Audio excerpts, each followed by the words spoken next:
Good morning, good morning. This is Jacqueline Richardson, Miss JJ Diamond, Jackie Deja, whatever y'all call me. It's a beautiful Friday, y'all. We've been so hot. It's unreal.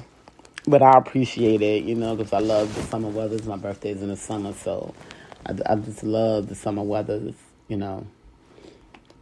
Today, we're going to talk about just because there's one rotten apple don't mean you make the rest suffer. I'm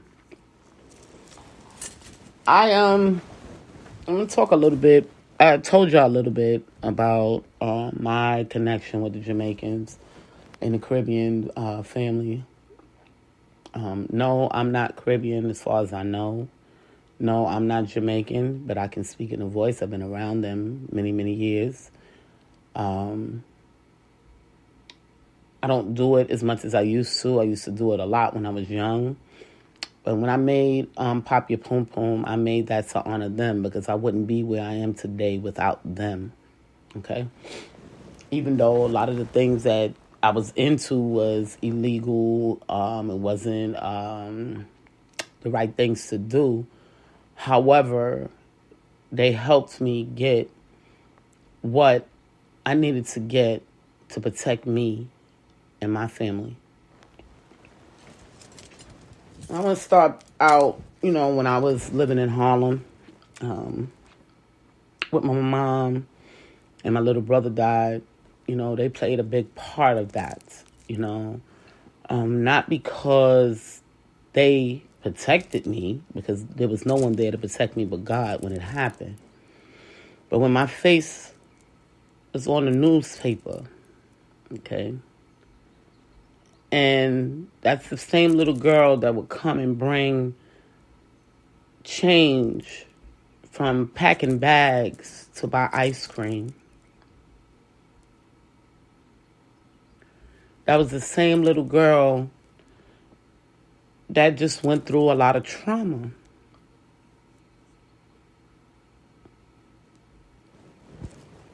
I've always supported the Jamaican culture. Only thing I don't support is the dreads, but my family members do. However, they've always been there for me. Okay, and that's just the bottom line.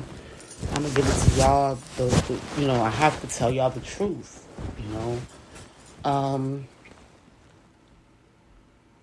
When I was in Harlem, I used to smoke weed every single day.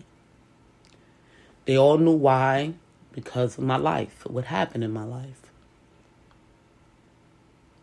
I never had to pay for it. Never.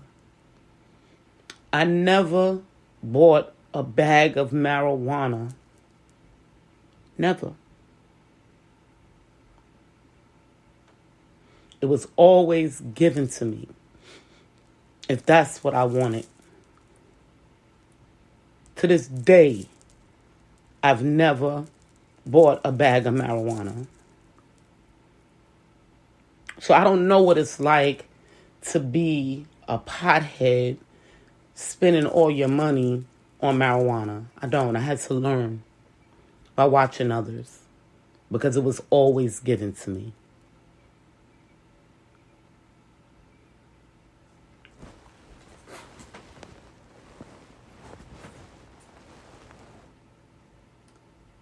They watched over me, just as well as the Dominicans, okay? I had two different cultures. Well, I'm Hispanic. I'm not Dominican. I'm Cuban. But the Hispanics, the Dominicans, always watched over me. I didn't have to buy much of anything with them as well.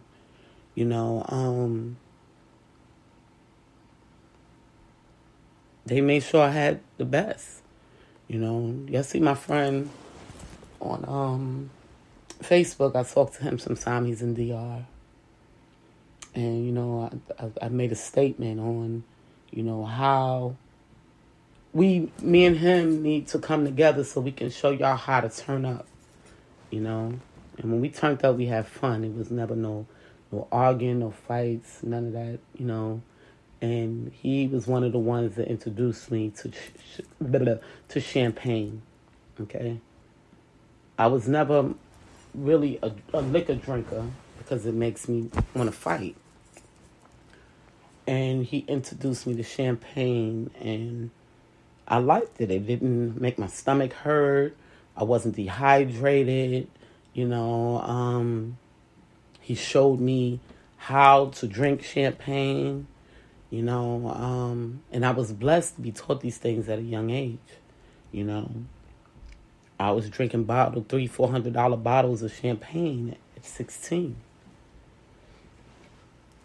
because of the people that I was around lifestyle. Okay. Granted, we've all done things bad in our lives. Some of us got out of it and was able to move on with their lives. Others might have went through other difficulties.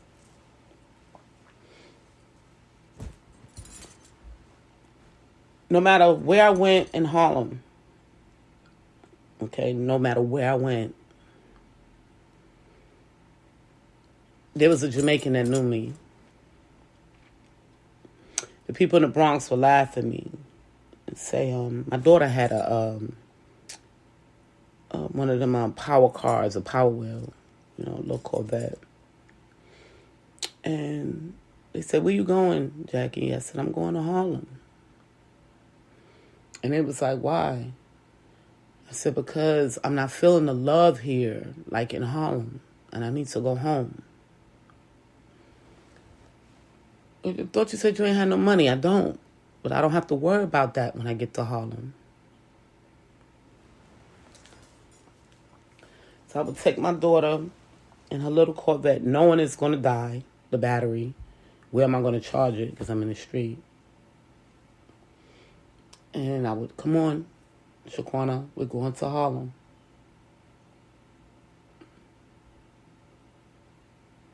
It brings tears to my eyes, guys. I'm trying to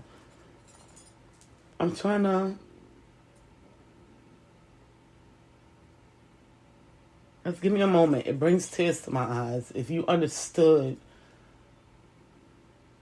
how these people treated me because of what happened to me and my little brother.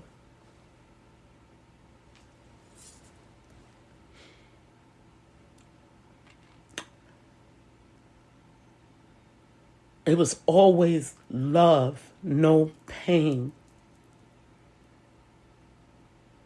Never no pain.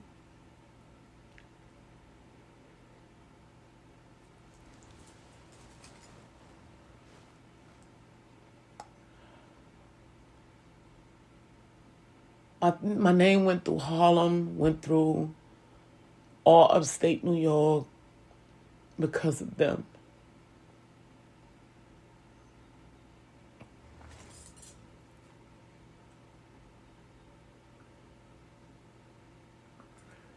Give me a moment.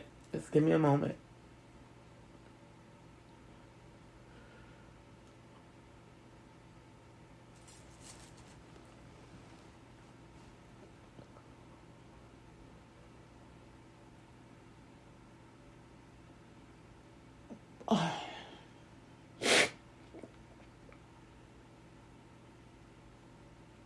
I would walk down 145th Street and 8th Avenue.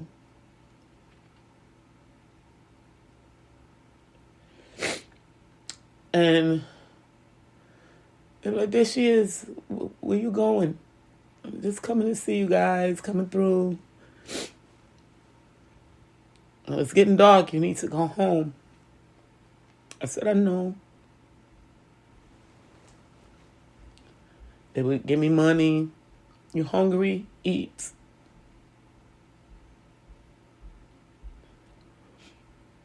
"You need to get home. Here's money for taxi. Let me get you one." They would tell a cab driver, "Take her straight home. Take her home and be careful."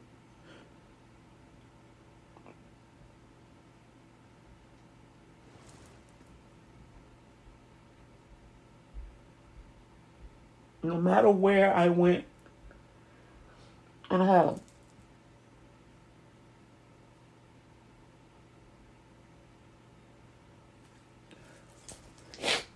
I moved up to, once I got older, I moved up to, I was about 18, and I moved up to Boston Road area. And there was a smoke shop right across the street from my house. And I kept looking, and I said, it looked like a Jamaican spot. I said, I want to go in there and see who it is. You know, I didn't know all of them, but majority of them heard about me. And I would never go over there. I would just go deal with the Italians, you know, because the Italians always show me love. I don't know if they showed me love because they knew what happened to me, or they just showed me love because of my kindness and love that I showed them. So I would mainly go up the block and hang out with the Italians and be with them, you know. However, one day I saw one of my friends coming out of there, and I said, what's in there? And he was like, oh, that's a Jamaican spot. They sell beaties and, you know, different things. And I'm like, oh, beaties, I like beaties. So I said, I'm going in there to buy me some beaties one day. So I went and got me some beaties and said hi to the guy that was there. It was a Rasta. And talked to him, and some of his friends came in, and of course there's always one that knows you, you know, and he started giving me beaties for free.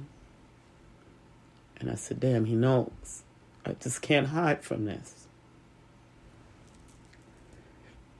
I've always wanted to live a regular life, even though they helped me. It was out of pity. But in the same sense, it was love.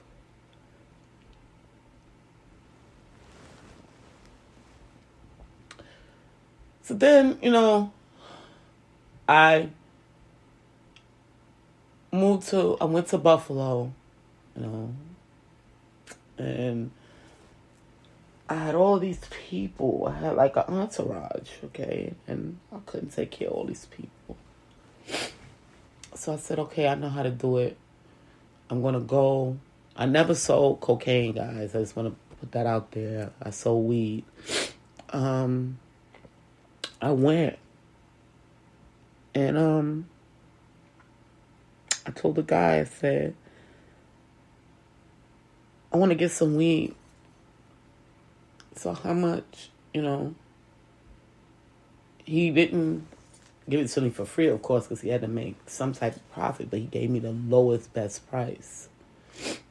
So I went to Buffalo, you know, to make money. My people was acting crazy, so I threw all the marijuana away. Just threw it away, stomped it in the ground in the dirt. My brother thought I was crazy, you know. I said, because y'all allowing this drug to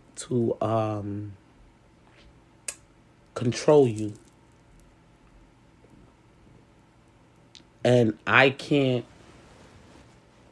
be on that mind frame where I'm allowing something to control me. And that's what y'all doing. So I'm going to take it away. And that's what I did. I took it away. When I came back, I said, I'm not selling no weed because these guys, they're not ready to get no money. They not like how the Jamaicans is disciplined, you know, and do what they got to do to get this money.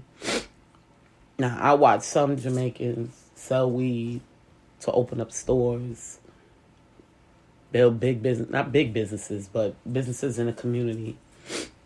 And we watch them as young kids, some of the older ones, we watch them turn good into bad. Turn bad into good for their families. Any means necessary.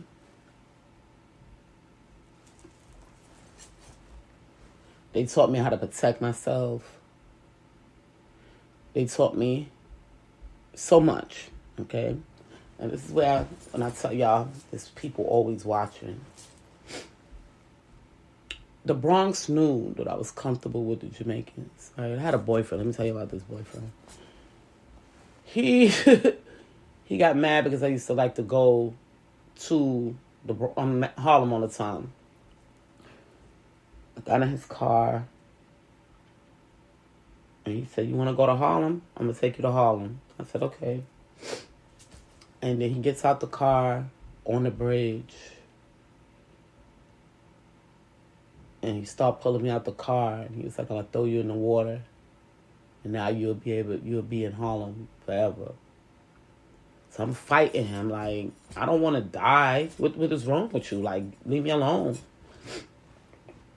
I just like being with the people that love me. And he said to me, "Well, I love you, and you always in Harlem." I said, "Well, you're not always around, so I go to them and be with them because they love me." Well, someone was driving across the bridge. They called the police, and the police came, and he didn't go to jail because he jumped in the car. We both actually jumped in the car, and he took off, you know. Because the lady saw me screaming and hollering while he was trying to throw me in the water.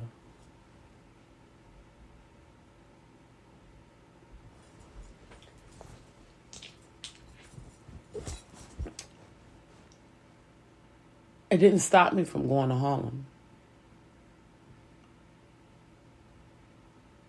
And when I got to the Bronx was supposed to give me a new life. That's why they hid me in the Bronx. Because they knew it would have been a lot of pain and embarrassment in Harlem. But in the Bronx, some people knew, the schools, the teachers, they knew. So they would give me a little bit more love than, they would give the other students. But then it created haters. Now I gotta fight every day. The love was different than the source, meaning Harlem, where it all happened at. So that's why I felt comfortable in Harlem. Even my daughter, Shaquana, I'm trying to get her to leave New York. I mean, she's locked up right now. And all she thinks about is when she get out is Harlem. Harlem, everything is Harlem. Her husband, he was older, but he was Jamaican.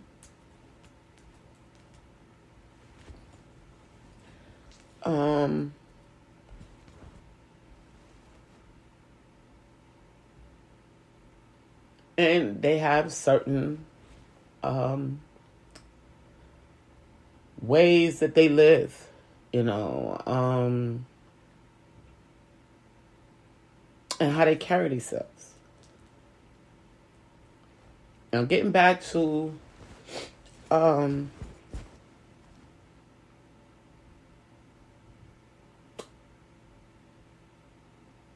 me moving to Buffalo.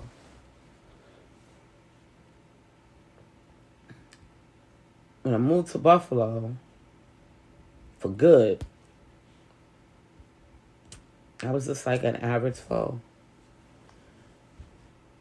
An average person, rather. Y'all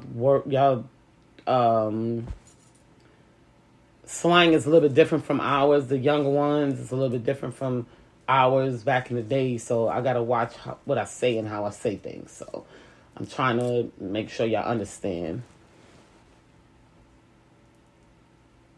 But we had a Jamaican friend from Albany, and one from New York. they was into the music, but they always stayed pretty much low key on the side where you don't really get to see them much.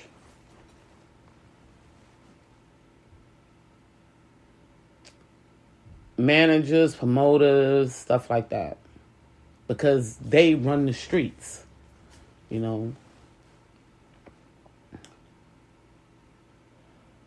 However, they knew that I was popular because they made me popular. Everybody could have forgot. Not only did they make me popular, the Dominicans made me popular as well. Not only the Dominicans, but the Puerto Ricans as well.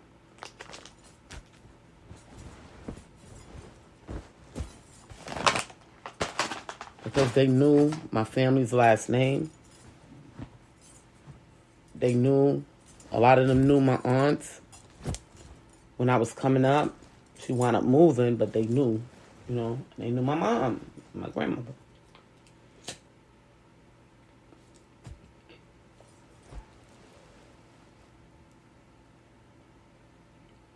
But when I got to the Bronx, I was dealing with blacks and Hispanic. Okay. Now, my grandmother, she's black, so I still dealt with black people, but mainly blacks and Hispanics in the Bronx.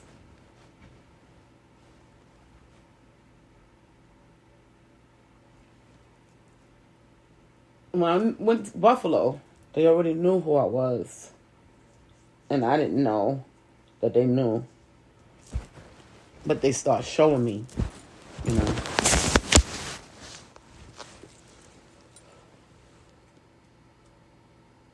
They start showing me by the things that they would do, And they was wondering, okay, well, we heard that she was doing good selling the weed up here in Buffalo, so what happened, We got into other things, People shitted on me, excuse my language, Of course, they will always cover me when people shit on me. Because they knew I was doing this thing alone and I was by myself. I didn't have the manpower to, like how they do it. I didn't have that, I had always had these kids that I was taking care of. All these people like me. Meaning they might not went through the same thing I went through. But they were like me. Went through trauma.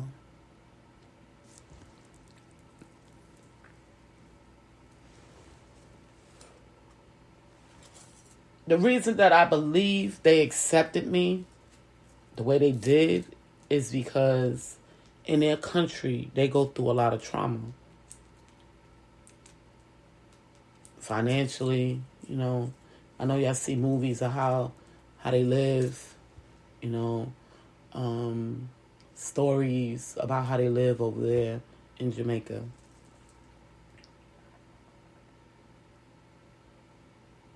So, when I moved to Buffalo, they came to find me. And they found me. And he said, we need you to move this.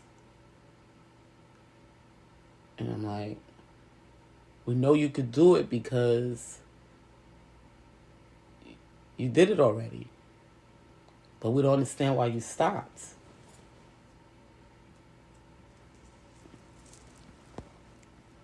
And I was broke.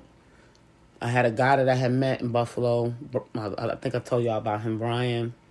He was pretty much helping me as much as he could because I saved his life. So he was like, I got her. Pretty much, he told Buffalo, like, I got her. Y'all don't have to worry about her. Then I met a guy named Bob. He saw that I loved the kids and loved to help the kids. And he was the one in the community working with the church to help the kids get off the streets and stay off the streets. And he looked at me and he said, God must have sent you. And I said, well, why are you saying that? He said, because I've been looking for somebody just like you. And I looked at him like, okay, what do you need me to do? And he said, just help the kids. Help the kids. We never know what they're going through behind closed doors.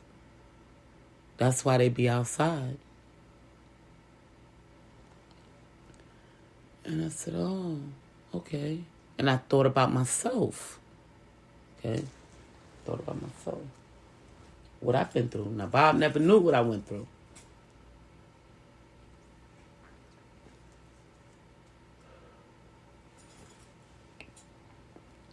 I took on a job. He trusted in me. Took on a job. But it was financially breaking me, and I really didn't have the money. And I was messed up. I was just, trying to maintain. So I got a boyfriend, he was helping some, but not enough to, he was more about family versus the community, and he was like, we don't have to help these people. And I'm like, you're right, but these kids need love.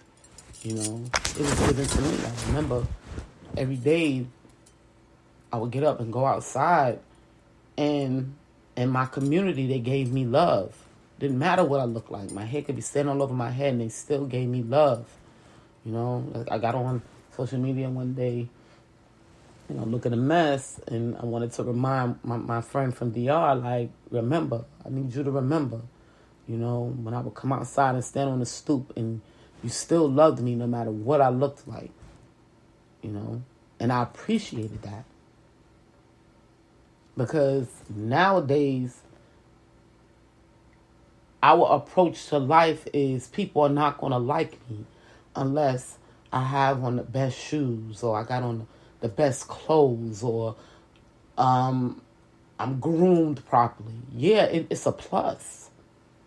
But that's not who you are as in character. People like the character of you, not what you got on. Well, getting back to the facts, Jamaicans saw me struggling. They like, how she can't do this. She hurting. So, of course, they put me on once again. And I was moving that money for them. And they was like, how are you doing it? How are you doing it? And I'm like, I don't know. I'm like, I don't know. I'm just, because I was moving some of that stuff like really fast. And he was like, okay, well, I don't have no more to give you, so we got to wait a day or so. So I'm like, okay, my customers, I can't wait a day or so. Well, geez, what am I to do? So I started selling dinners, My friend Greg, God bless his soul, he committed suicide. That's why I take suicide seriously. When people say, oh, I want to die, or, he succeeded, And it's crazy because when I was telling y'all about my story, about me on the different pills and smoking weed, and I think the chemical reactions in my brain was like, I would have never done nothing like that if I wasn't on both of them drugs. However, I didn't succeed, but he did. So that was like a hit home, like, think,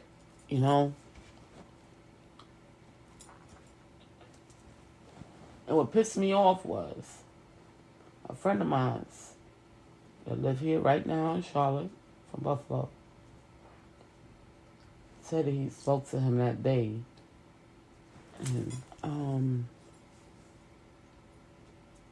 he was telling me what he told him. And, I got kind of angry because I'm like, you don't know what it feels like. And see, this is crazy because that same person, okay, came to me 2 days before I tried to commit suicide. Okay, and I'm going to get back to the Jamaicans in a minute. But 2 days before I tried to commit suicide, that person came to me and said, go with me, go with me. It's like he knew, okay?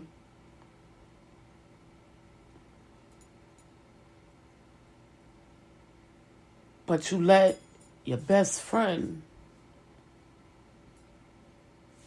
kill himself. So I felt real bad about it. He may not know to this day why I felt the way I felt about that, but that's why.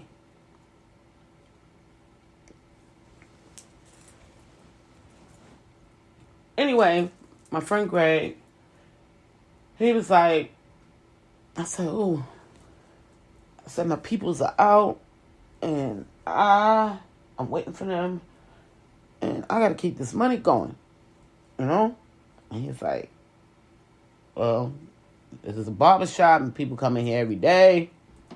They're always hungry when they leave here. And I looked at him, and I said, yeah, right. Okay. And he said, and you cook very well. I love your food.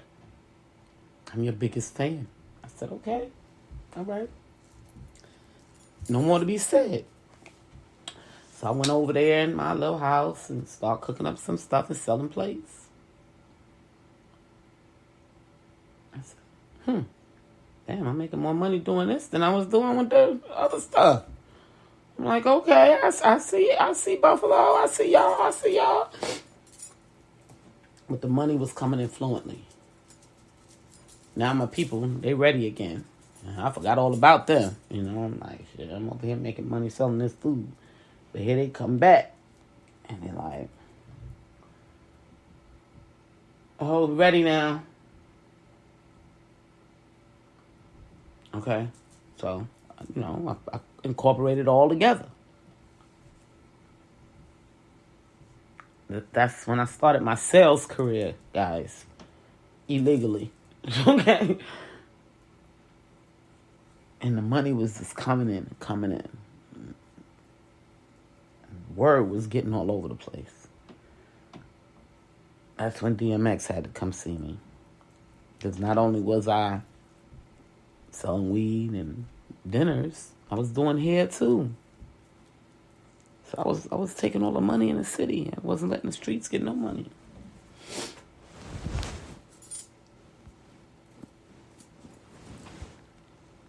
And people got jealous, So then they started sending me people from New York, to help me and protect, And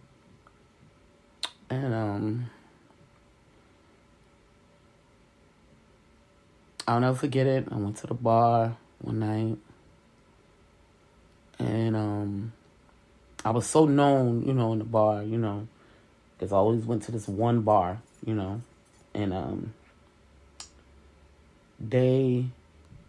this guy came in there, and I always had a few girls with me, and before they can get to me, they had to get through them, and the guy asked the bar owner, the bartender, I'm looking for Deja. And they pointed my way, Me, I never really drank liquor like that, too tough. It was always champagne. When people came to my house, they would bring me a bottle of Mo. That's what I like. They've never known me to really be a hard liquor drinker. And Hennessy, I used to drink Hennessy. That's it. And Bacardi when I was young. But, and I did try some tequila. You know, I was always on the trying spree. I was never one, this is my drink, I'm going to drink every day. I was never one of those, never. So, that's why I laugh when y'all say, oh, well, why she don't smoke weed? Why she don't drink? And because that's never been my thing. How are you trying to make me do stuff that's never really been my thing? So anyway, so I'm in the back, you know, how, you know, you got the Italians, you know, we learned from them. I learned from them because they taught me, you know, they always in the back, you know, doing something, minding their business. And you got to get through them, get through to them, you know. That's how I was being treated, you know. So I'm in the back throwing darts, you know. So what I would do, drink peach schnapps and throw darts. Okay? I love peach. So I'm like, okay, I'm doing good tonight, y'all. Move it. You know, got my elbow back and I'm ready to throw the darts. And one of my people that I call my sister, you know, she came and whispered in my ear. She said, Deja, this guy is looking for you. And I'm like, well, who is he? And I'm still throwing darts. And she's telling me, you know, and I'm like, well, what do he want?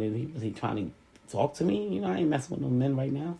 You know, I'm done with them dudes, you know, and I'm throwing darts, right? Because me and my dude, we broke up. So, and I was just tired of men. I was just tired. I was like, I don't want to deal with men. I'm just good. I'm getting money. You know, I'm doing me. You know, I'm giving money to the church. I'm giving money to the community. I was living my best life, you know. So it was like, be with a man for what? All they're going to do is pull you down. But I needed to have a partner. I needed to have a partner because you can't do it by yourself, you know. So I said, okay, bring him to me. So, you know, I go in the corner and I'm like, well, who are you and where are you from and what do you want? And he's like, you Deja? They told me to look for you.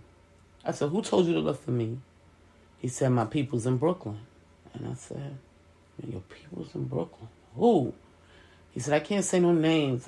He said, but they told me to look for Deja, and once I get to Deja, I'll be okay. And I was like, okay. So he told me his situation. I said, okay, well, you know, everyone in my home pays bills. You know, and he said, oh, no, it's no problem. I got money. I'm like, okay. And I said, we got to work. You know, we got to take care of each other. This is the way it works, you know. But since they sent you, let's go. So he was like, oh, there's one problem. Now, he wasn't Jamaican. He was Trinidadian. Okay. And,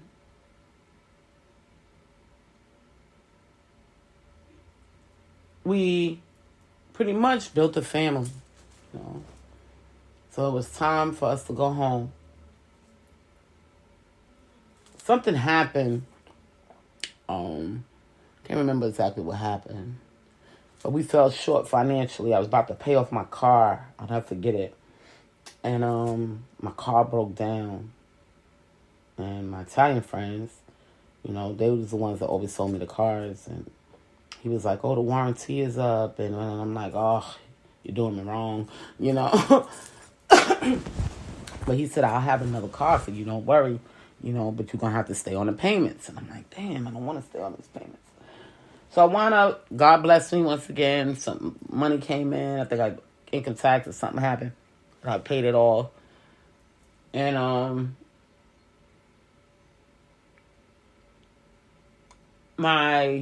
I was making money, started making money again. And my nephew came to me and was like, the Italians want to see you. And I'm like, okay, what they want? And he's like, come on, just take me there. And I'm like, so I take him over there, you know. He's like, okay, it's too crowded today. He's like, all right, I'm working over here with them, so come over here another day. And I said, okay. So one day my nephew called me up, and he's like, come over here. They want to see you. And I'm like, okay. So I come, and then I forgot the name of the pizza store, but I messed with the Italians in Buffalo as well. So I get over there, and the big guy, he wants to meet me. He's like, I wanted to meet you. I heard so much about you. I wanted to meet you, and maybe we could sit down and we can put some business together. And I'm like, okay, like, what kind of business? Like, 'cause I know how they do some things too. So I'm like, oh, geez, okay, I'm leveling up here. This is scary. So I'm like, okay. All right, we can talk. But meanwhile, some stuff went down. I got robbed. They watched my house. They didn't rob me while I was there. They robbed me when I left. To go get food to feed the community. They took my seasonings, and it pissed me off. They took my bullets, but didn't take my gun because they couldn't find it. But yeah, that's the life of Deja, you know. Meanwhile, I wound up going back to New York, and of course, who was there? My Jamaican family. I was messed up. Who helped me get back up? Them.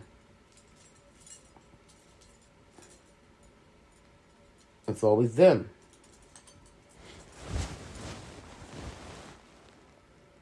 So when I made the song Poppy Pum Pum, it was to honor them because I wouldn't have the fame that I have in New York State if it wasn't for them. So I try to love them as much as I possibly can because even if it's not the person that physically, those people that physically helped me, it's their culture.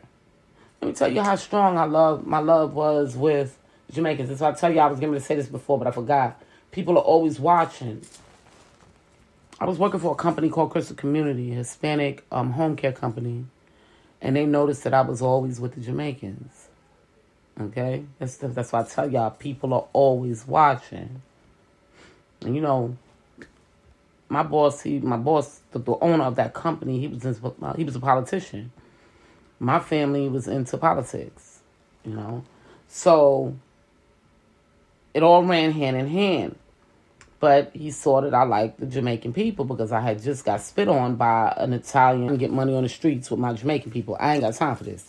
And that's what I was saying to myself. But he couldn't lose me because I'm a part of the Hispanic family because it runs through my blood. So it's like, okay, I got to try to help her the best way I can and make her comfortable, And we know she hang out with the Jamaicans. So, all right, this is what I'm going to do. I'm going to give her a case that's Jamaican, a Jamaican family. So I had a Jamaican family. Older lady. And she used to always send me out to buy certain things. Okay. And Ditol was one of them. And I asked her, like, why? Why am I buying Ditol? She's the same one who taught me about Mrs. Dash. Whether y'all know it or not, Jamaicans use a lot of herbs, And she taught me about Mrs. Dash. I didn't know nothing about Mrs. Dash. And she was like, you don't need salt. Use this, And I'm like, okay. But anyway, so they put me with her, and I was with her for quite a while. And then I wound up getting sick and I had to take on my grandmother's case. God bless her soul. But she was teaching me. I learned the street culture of the Jamaicans. Now she had to teach me the home culture of the Jamaicans. So I was like, okay, so I'm learning, So when I made the song Pop Your Pum Pum and I put Ditol in it, it took notice to a lot of people. Like, well, how does she know? You know what I'm saying? People look at me, they think I'm like 30. So she got to be deep in with these people. How does she know? And in reality, I was. So, I met a Jamaican friend, and I was thinking that in reality, they were sending him here to help me come up. You know what I mean? And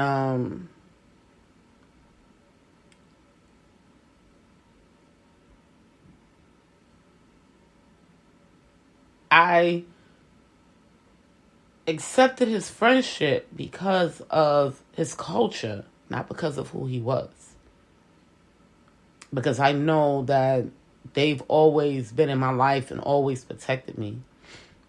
Even when I came to Charlotte, I have a friend here I met through another friend, and she was dating a Jamaican, and she's from Philly. And she took me to, she said, she kept trying to get me to come to the Jamaican parties that they be having. But of course I had a man, so I'm like, no, I'm not doing that, I have to respect him, so I wouldn't go. But then, we went, she had to go prep for something or whatever the case may be. So she said, we had went to take the kids out. She said, can we run past here? Because I got to prep for the party and I need to go over there and do X, Y, and Z. And when I got there, of course, full-blooded Jamaican there. And he came to me and he's like, started talking, And he's telling me all about husband, wife, and he's like, and he's like, and home is home, and he was just going and going and going, and he's like, and I'm like, what is he talking about, like?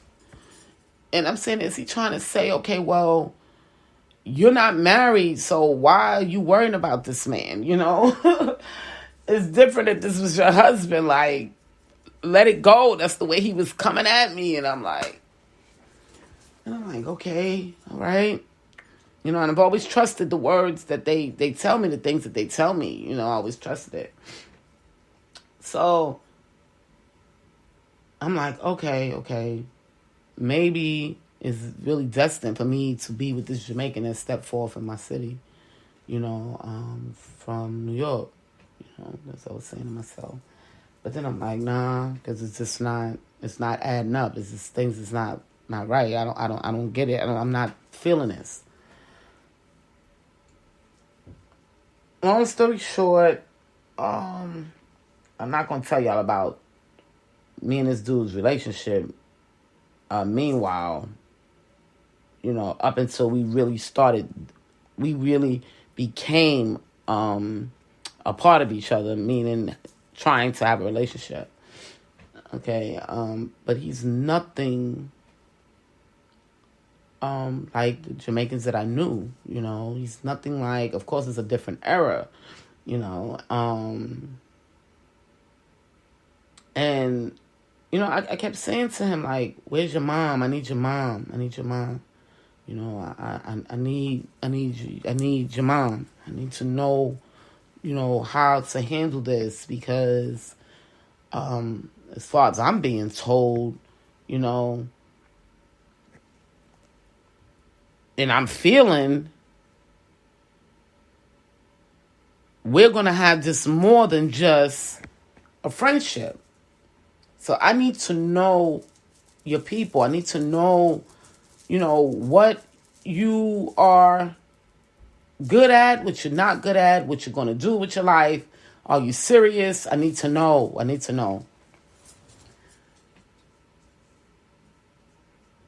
He didn't understand. Anyway, getting back to the Jamaican that I met at the car lot. Shout out to him. He was telling me and telling Egypt, he was like, and if he was, it's the way he was telling me, but the way he was breaking it down to me is like, look, get you a hatchet, and if a nigga come and start acting up, you know what to do, okay? And I already had, my axe and everything, and I'm like, okay, because I got out of the street life. because that's what it's, you go into the street life to build something and you come out of it. That's the way it works. Okay? Some people like to make that thing a career. No, you can't make a career. Okay? You either go hard body, get what you're going to get, and get out. And that's what they train me. That's how they train me. So, that's what I did. And I got out. But I didn't get out with a lot of funds. I got out with a lot of fame.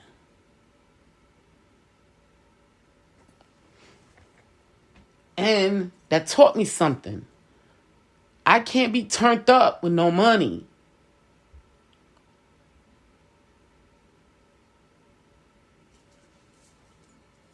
I hear it in one of my songs. I say it. I don't want to be like those that's turned up with no money. Everything I speak in my songs is true.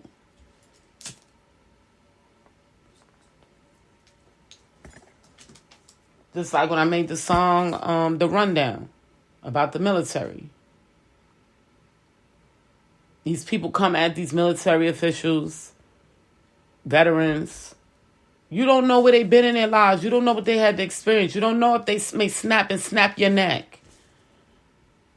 So fall back. I was raised by military men. When I lived in the Bronx, military men raised me. Yeah, there was some women there too, but they only taught me how to shop and cook.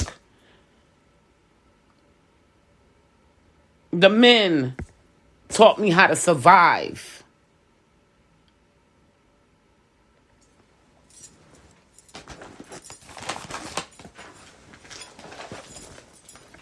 Long story short, me and this Jamaican guy started, dealing somewhat.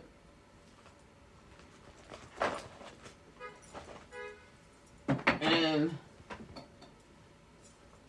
I thought he was serious about life. About the things that he spoke.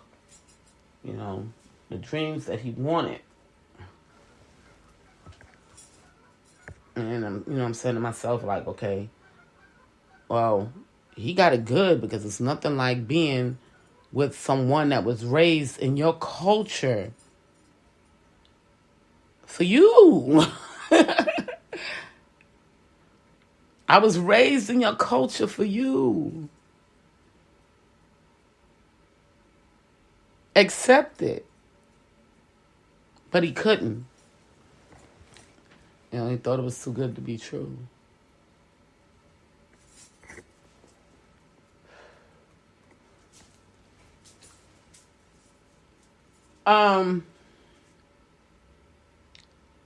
He's done some bad things to me. And my heart got real cold. Okay? But when my heart got cold, it also got cold for the Caribbean culture. Okay? Which is not fair to them. And this is why I'm making this podcast.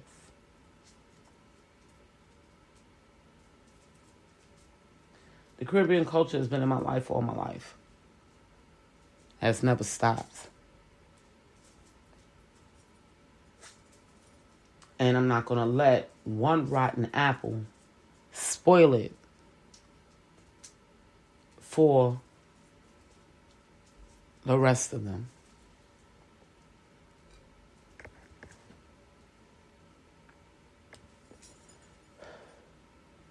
Even when my mother died, the funeral home that I picked was in their community.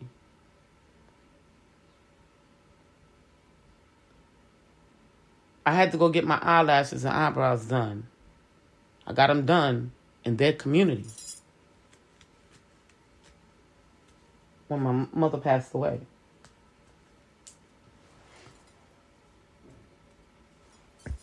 I'll tell you how deep this goes with the Caribbean culture, because I've always felt comfortable around them. If y'all want to know why.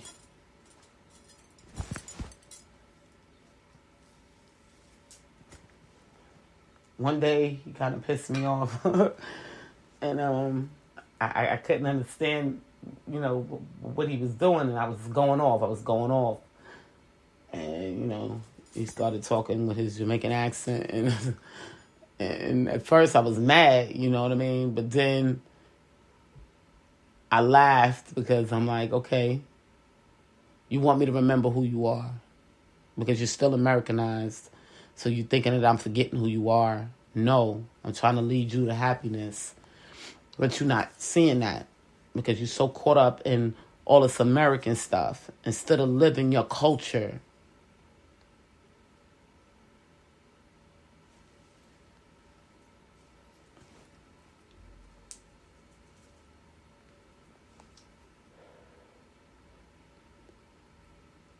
As I say, and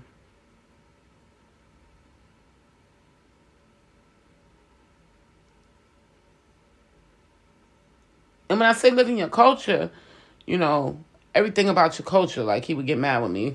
Why do you have this hatchet here? And I'm like, because I'm always here alone, and if somebody comes to try to hurt me, I can use it. And he's like, that's not going to do anything. What do you mean it's not going to do anything? Your culture grew up on a hatchet. And it was just confirmed not even a year ago from one here in North Carolina. So how are you telling me that your people are not right?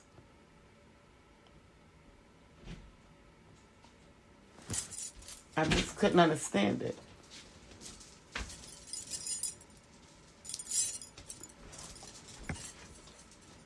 I just couldn't understand it. Now, when the COVID came, of course, we were all afraid, And I said, okay, I have to get into my Caribbean mind because they eat a lot of herbs. This is how we survive.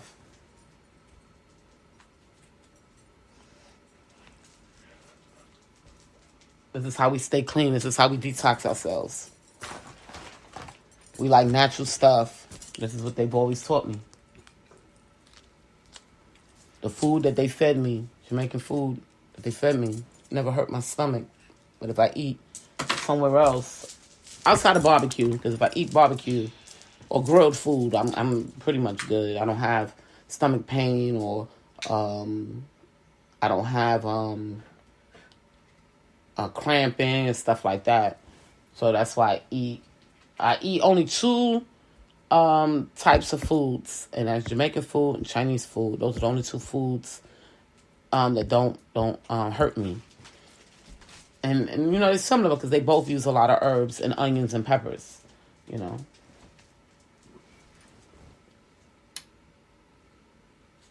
So I told you about the bird situation.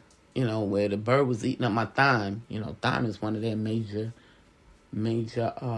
herbs. And I told him, and he ignored it. Like, he didn't care. Like, and I'm saying, you know what? This dude is too Americanized. He's not going to win because he's too Americanized. And we're trying to get to the next level. Okay? The next level where his culture hasn't even been yet. They're trying to get there. Okay?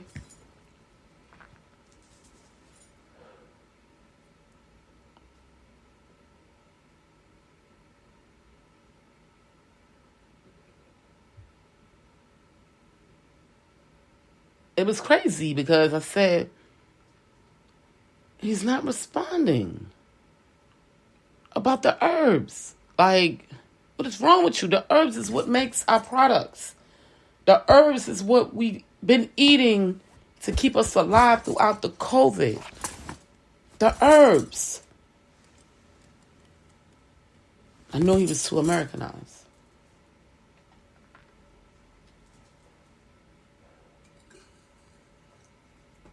So I started losing interest. I said, no, he's not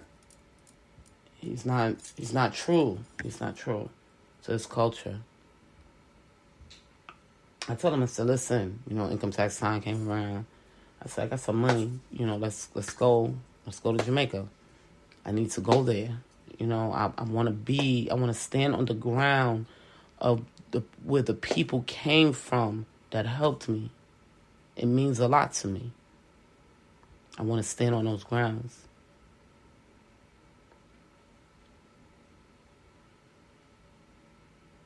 He ignored me.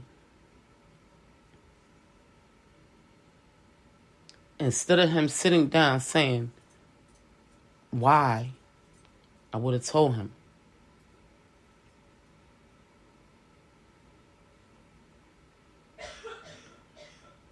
I can't help what happened to me as a child.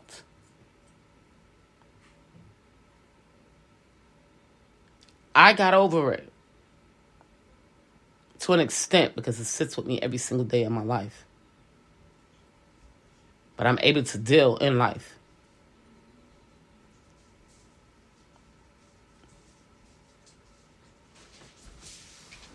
However, it never made me so cold to where I wanted to hate whole cultures. And I was shutting that culture down. I was shutting it down. I'm like, okay, I can't. I'm not going to do this. I eat curry almost every single day.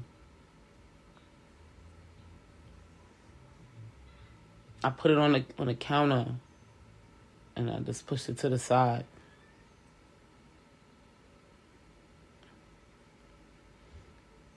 And I said, it's because of them. I was eating curry every day. But because this guy has came into my life and he's showing me so much negativity, I'm pushing it to the side. So you see how the mind can play on you. The mind can make you dislike something so bad that you will make other people suffer behind it.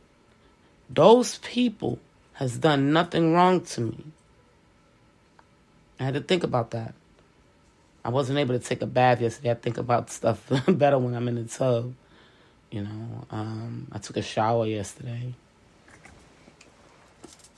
And when I got in the tub and inhaled I take a Diamond Way bath every single day. I took my Diamond Way bath and it opened up my mind, opened up my soul, my heart. And I said, I can't make these people suffer. I was going to take down Pop Your Pum Pum and a song that I have with Alicia Keys, me talking in Jamaican voice, to honor them, and I'm not going to do it. I'm not going to take it down. It wouldn't be fair to those that was in my life before he came. It wouldn't be fair. It's not fair. Because they didn't do anything wrong to hurt me. I never went to jail. I never got hurt. They were always there to help me come up.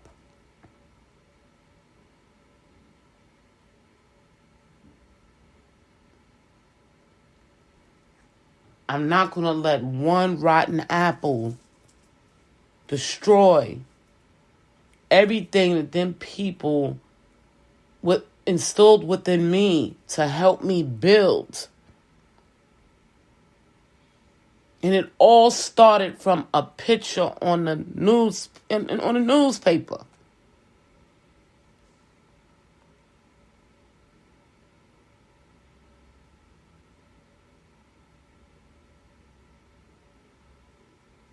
It meant a lot to me. And even though my people took over and said, okay, if she's so good doing that over there, she can do that over here. Let's see her get some money. And I'm still at it 30 years later, just legally.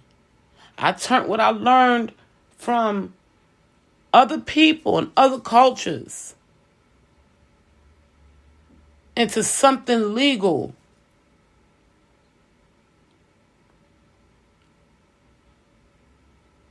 For myself and my family.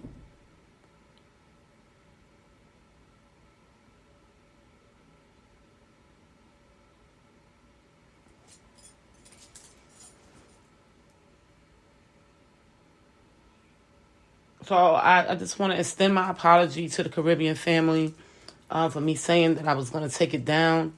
I'm just taking him down and taking him away. And I will continue to move forward and show y'all love as I can. And I just want to say thank you to the Caribbean family for all those that stood by me, taught me, and loved me.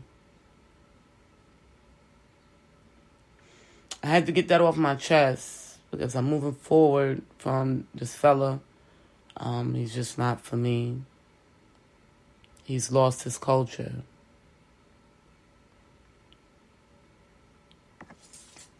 So I have to move forward and move on and, live life. And that's just what it is. And I wanted y'all to know that. But I'm not going to forget y'all. Okay? I'm not. People said to me, why you love Nicki Minaj so much? One, because she's Caribbean. Why do you love Rihanna so much? One, because she's Caribbean. Because I've been brought up with these guys. These guys show me love. Let me tell y'all.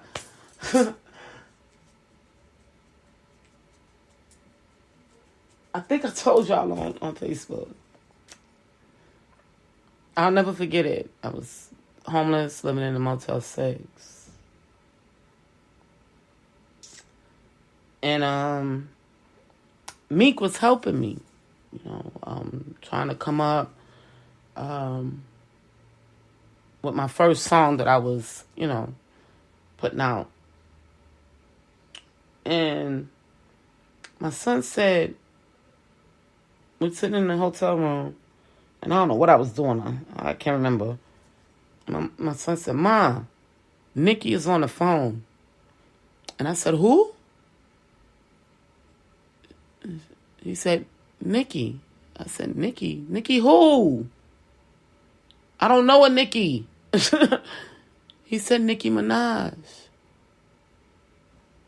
And I said, "For real?" I said, "Well, what she want?" And he was like, "She wants to speak to you." And she just wanted to hear my voice to make sure that it was me. Before she helped push my music.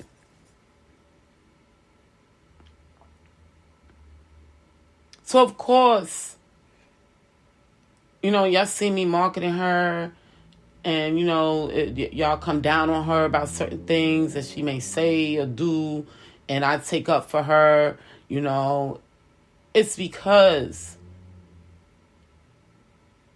she's Caribbean and she's true to the game.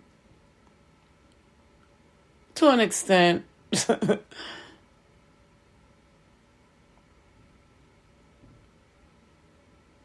Wayne was already helping me. But when he got to her and told her about me, she said, "Wait a minute, I want to make sure that she's the right one. She's the one. I need to talk to her." She just wanted to hear my voice. No, she said, this was her exact words. "Oh, I just wanted to hear your voice." And then Egypt in the background says, "Nikki, we love you." And she said, "I love y'all too, baby."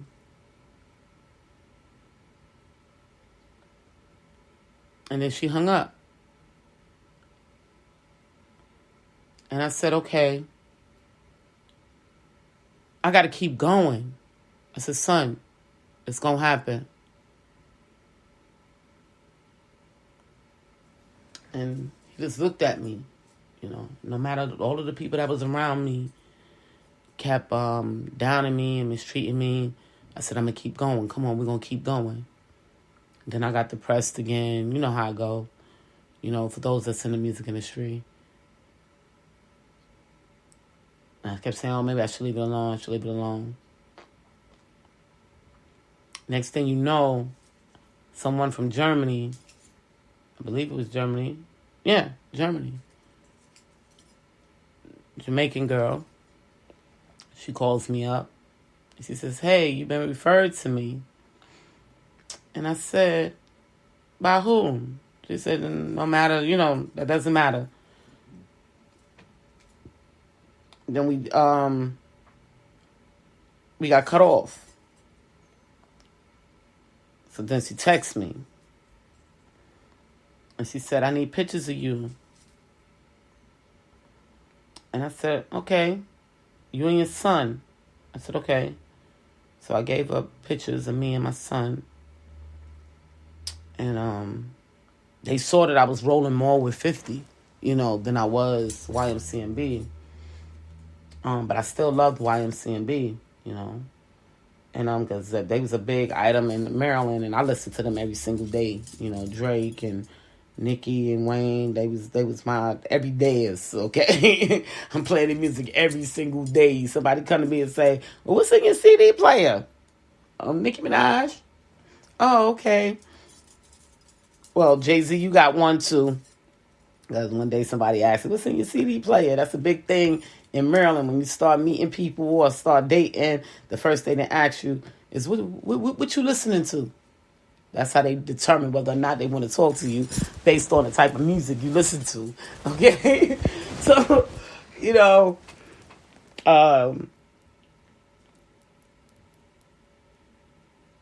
next thing I know, me and 50 Cent was up there.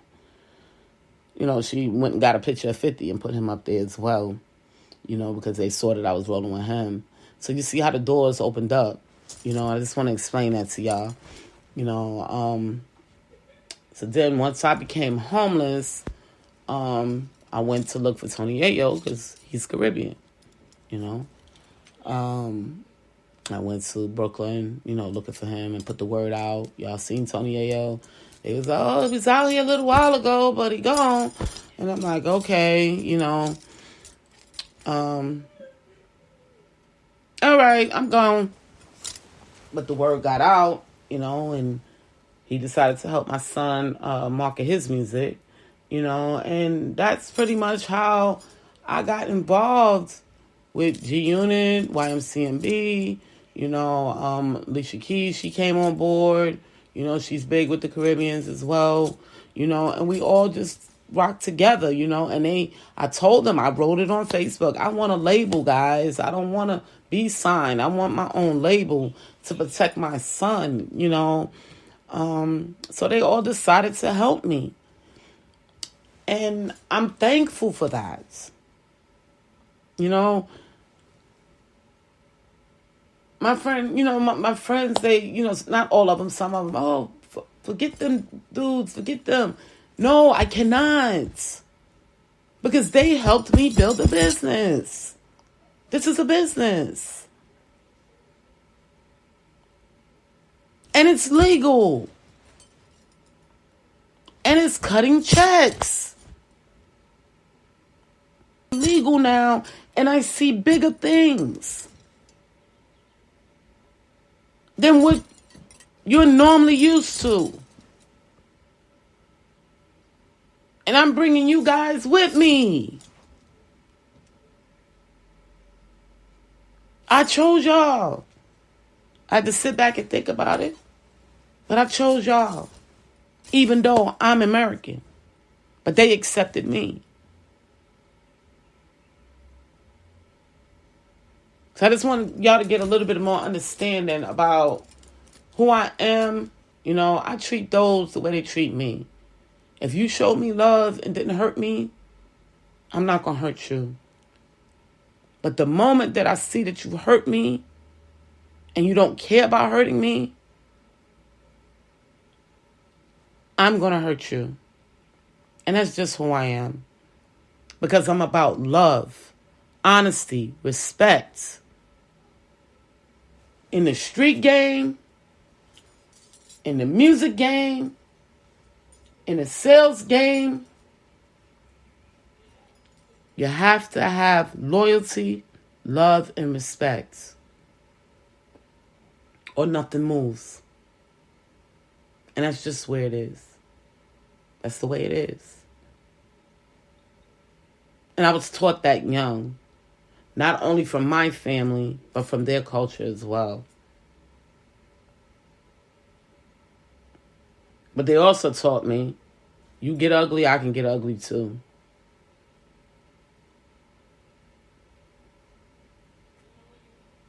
So, yeah, that's pretty much it. But I'm not going to mistreat all of them because of one person. I'm not going to do it. I'm just not. And I can't. As bad as I want to delete the Jamaican culture out of my life, I can't. Because my heart won't let me. And that's just the bottom line. This is Jacqueline Richardson, Deja, Jackie, and JJ Diamond, whatever y'all call me. Y'all all have a wonderful weekend. Happy Mother's Day to all the mothers out there. Y'all be safe. Enjoy y'all weekend. And remember, love. That's the key. Love. I'll talk to y'all soon.